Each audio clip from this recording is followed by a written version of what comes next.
round 9 of the FIA Motocross World Championship made a historic return to Montevarchi.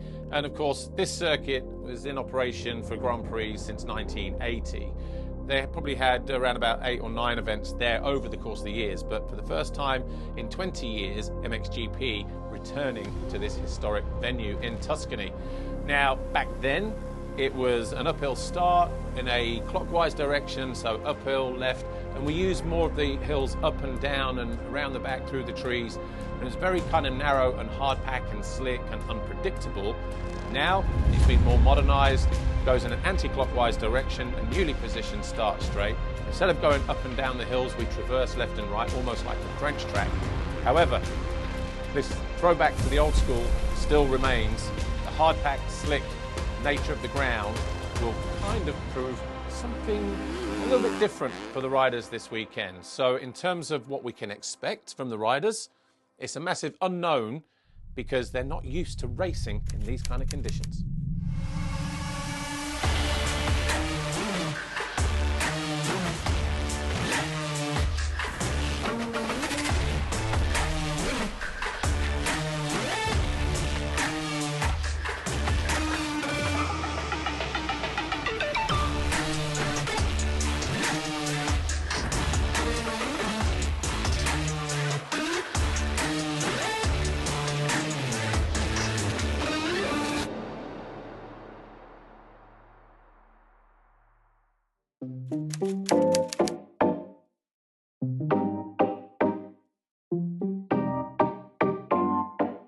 Here we are in the Fantic headquarters.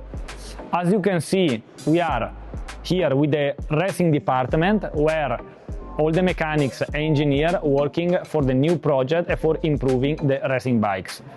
Normally, when I go to the racing all the weekends, I collect the feedback of the rider and I tell in every detail to the engineers and the mechanics, and they start to work for improving week by week the racing performance for give to the rider the best package is possible. On the ground floor we have the technical department, and behind the building we have the testing bench area. We have the engine test bench and we have the dyno bench. The production of the standard bikes are not here but in Minarelli in Bologna. I'm really happy to find the collaboration with Fantic because with the previous year I've been satellite team. We did a real good job also with that brand. After I visited the factory from Fantic, what was for me the first impression was really nice, and I was immediately really impressed. We have a nice start with Brent and with Alberto. He's doing very well because from my side Alberto was 1.5 years actually off the bike after a big injury. Brent get some injuries, he's coming back also. But step by step we move up, and I look really positive to the future.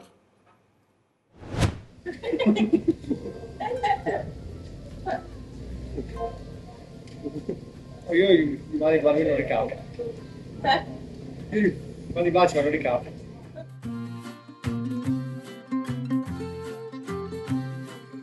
Albi Forato is a funny, quirky character. He does appear to come across as very confident, always wearing these funny hats in and around the paddock.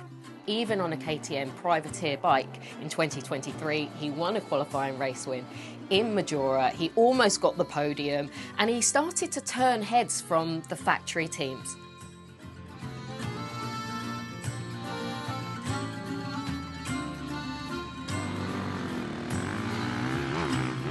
Senti di sera e ti risvegli su. Sei chiara come un'alba. Ehi, mettimelo con te. Sei fresca come l'aria. Da da da. Ti vesti svogliatamente.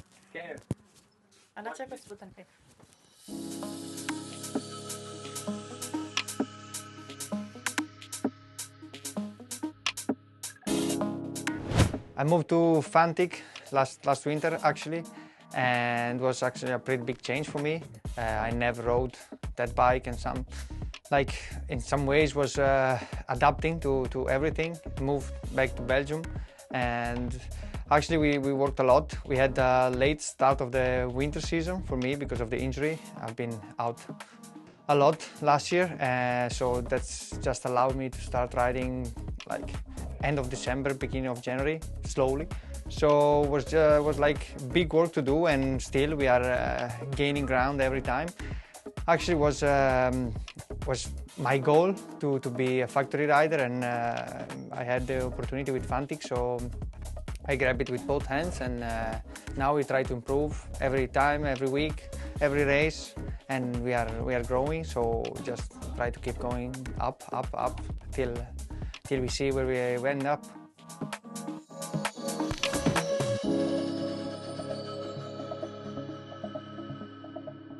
In Montevarchi we had this special kit back from the 90s, one replica from AXO, and actually I was not born, so I couldn't remember that. But for sure I was some photos and some videos from back then, but actually not much because I'm still too young.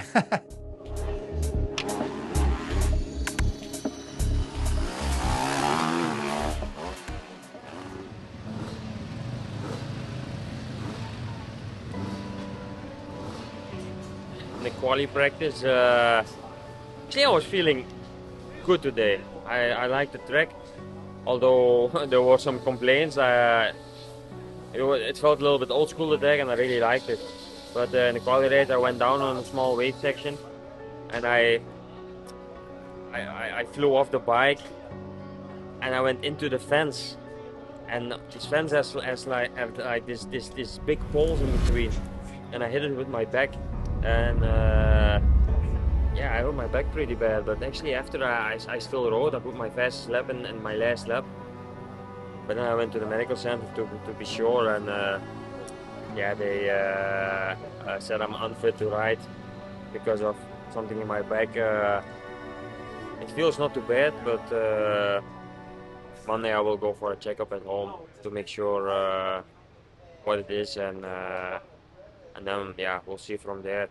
I mean, I hope it's nothing too bad.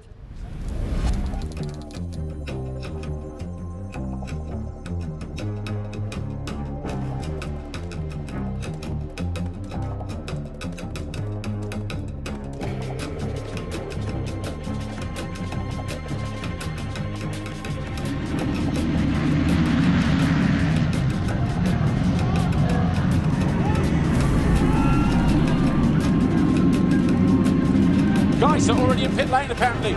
Here.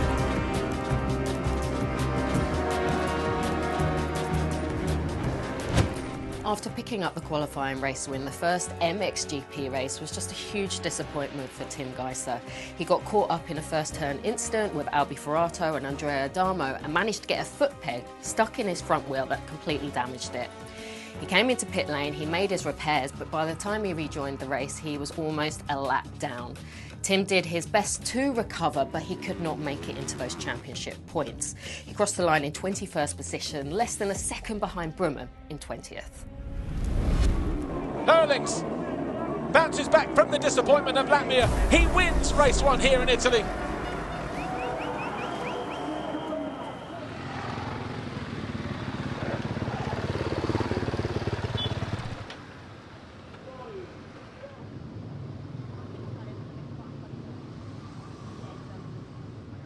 Yeah, the feeling is pretty okay. Actually, it's amazing to race in Italy for sure.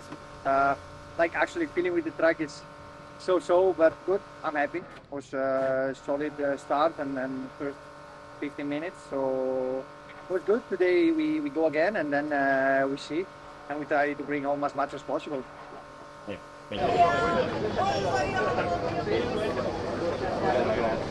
Autografi qui, certo.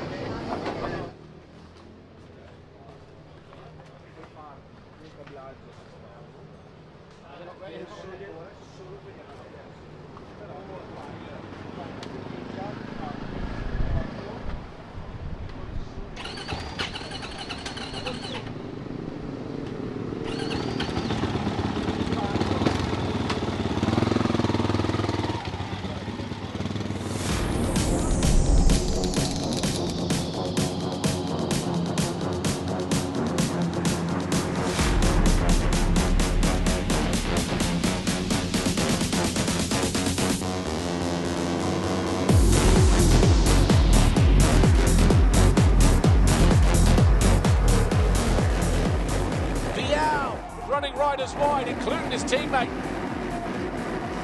But it's Adamo, I think, who grabbed that foxhole shot.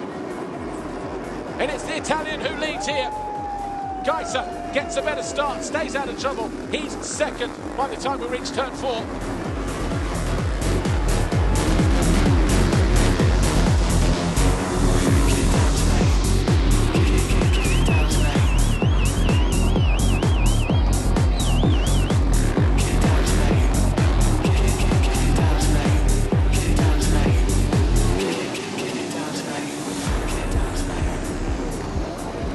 Way through.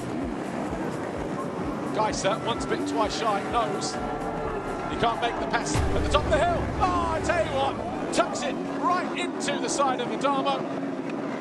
Damo's going to have to re-emerge here.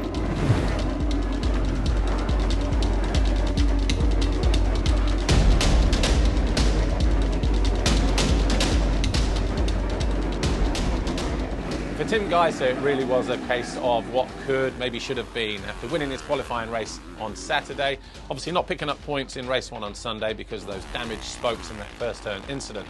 But what a way to bounce back with a victory in race 2, his second win of the season, and leaving Italy on a positive note as he heads to Portugal, round 10.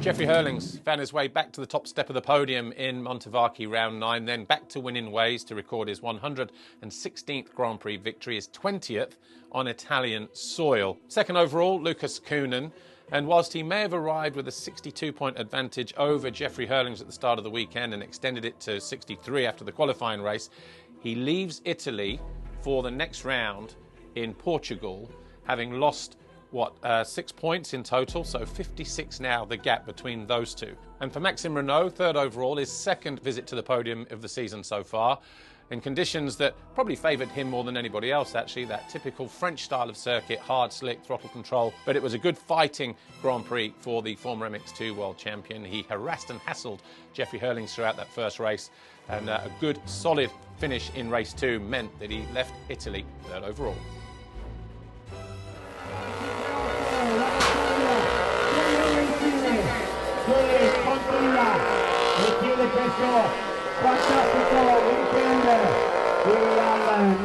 Cooked. It was a tough one. Track was difficult, so yeah, happy to make it on the box.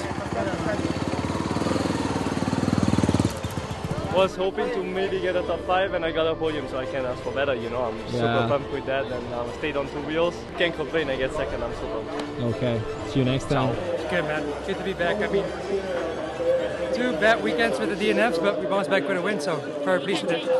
We made it work, so that's good.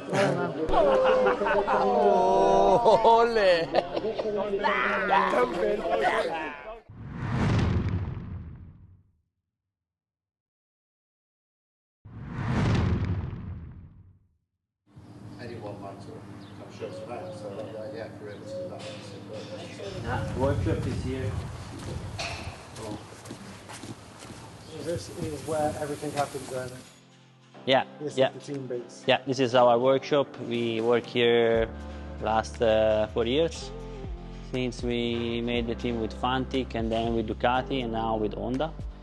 So yeah, basically this is our workshop. We have 3 riders. Every mechanic have his own spot to work. Normally here we keep the training bikes, and then the race bike here for Escandel, Maxime, Grau, Albisi. So every mechanic have his own spot, and yeah, we have this place over here where we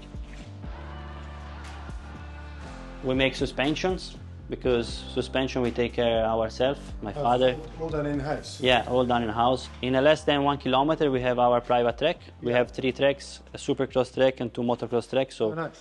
pretty easy for testing, so we can just drive down with bikes, test some stuff, go back. Some really nice number plates, Alberto Forato, Guadagnini, Gianluca Facchetti was the first rider of our new generation team in 2017, and we won the 125 World Championship.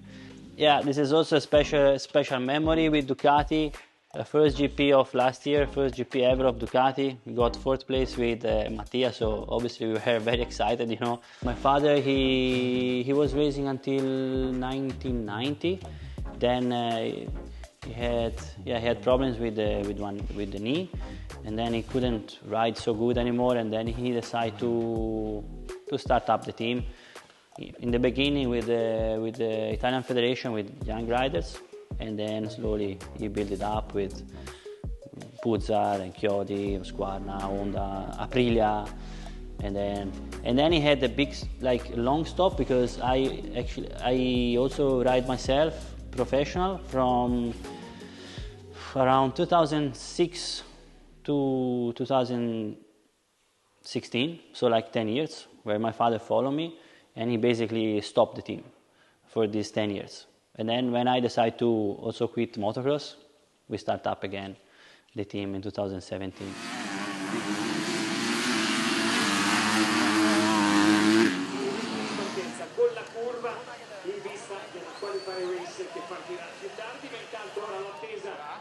Yeah, our team, the plan was to ride with Marc-Antoine Rossi in the MX2, but yeah, things went differently because Marc-Antoine, after the winter, he simply came to me and said, I don't want to ride motocross anymore. I was in contact with the agent of Maxime, which was the same of Marc-Antoine. And then, we worked out a fast solution to keep going, you know.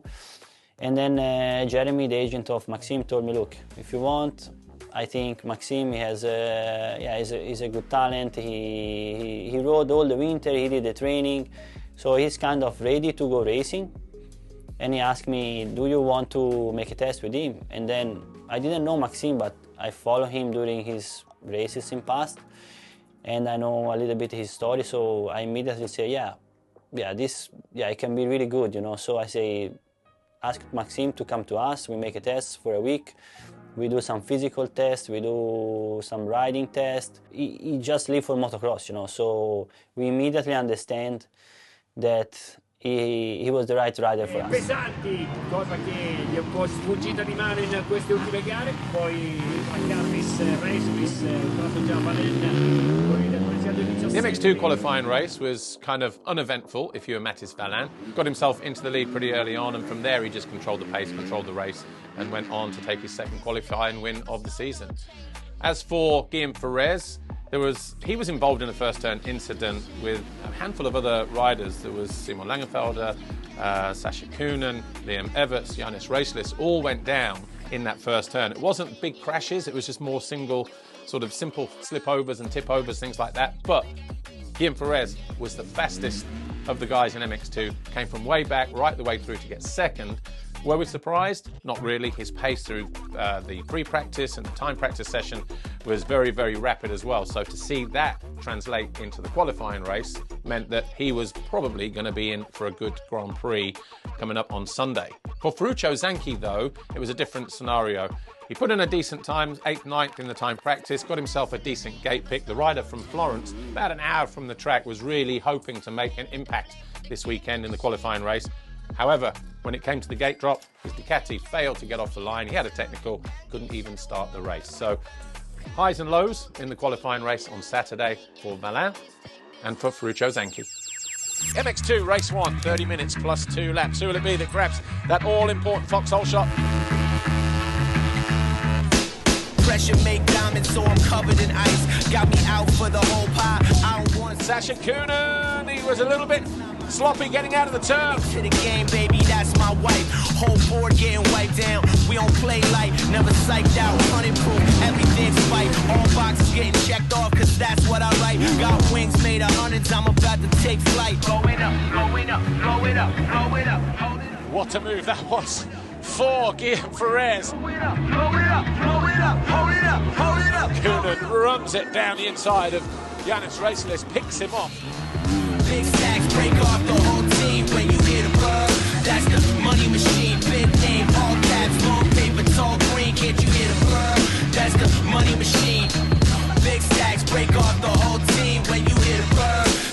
Money machine. Langenfelder has to go to the right here and be defensive.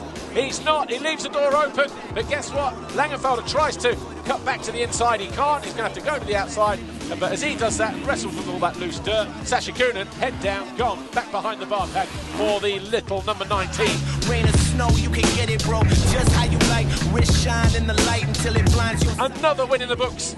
Perez wins race 1 here in Italy.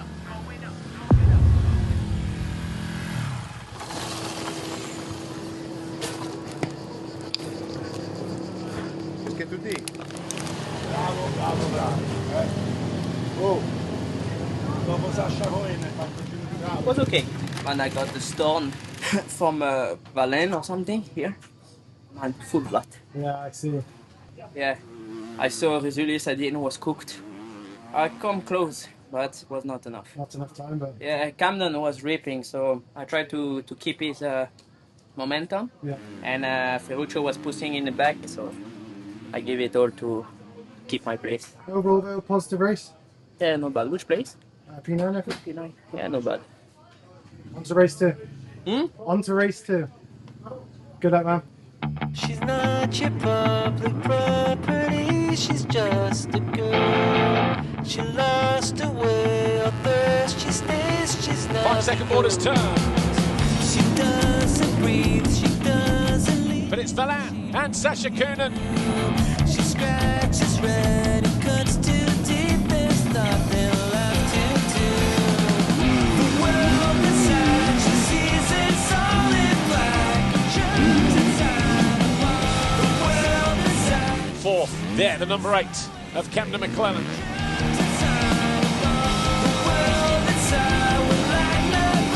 And McClellan trying that line again. This time he runs Everts wide.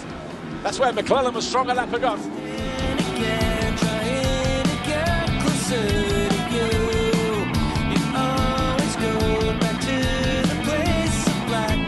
Perez making light work of Langenfelder.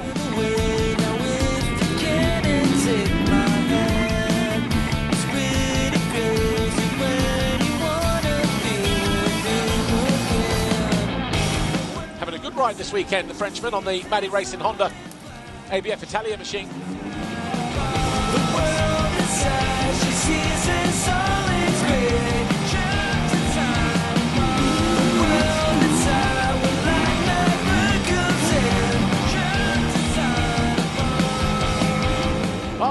Valin lights at the back end. McClellan will make the move for second.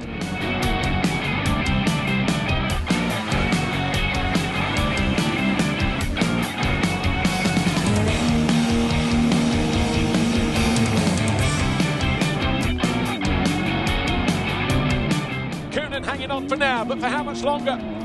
There's that line again for Camden McClellan. He's going to force his way up the inside. He takes over the lead.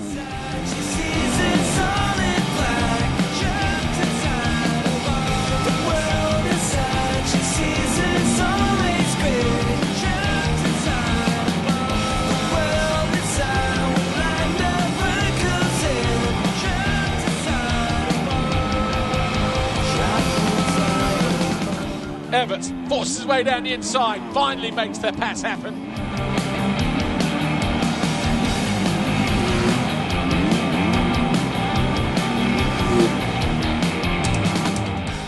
Camden McClellan wins race 2.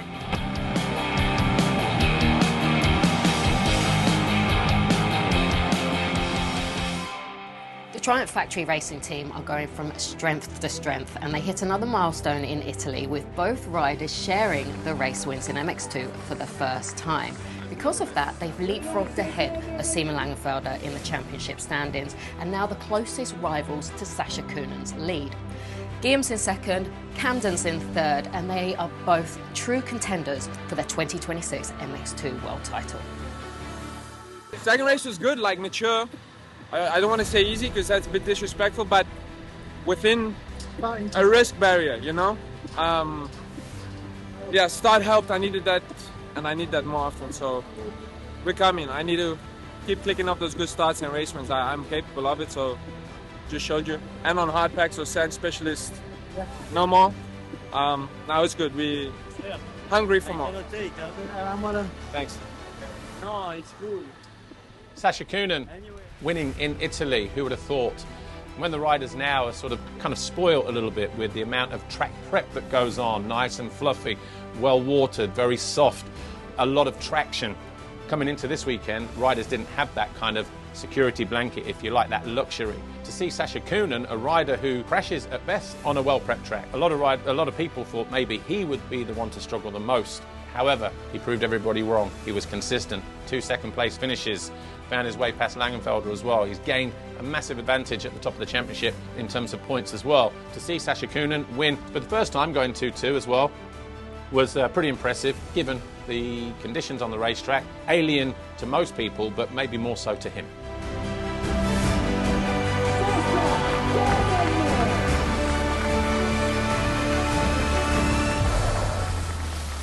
In questo ragazzi ed ora il momento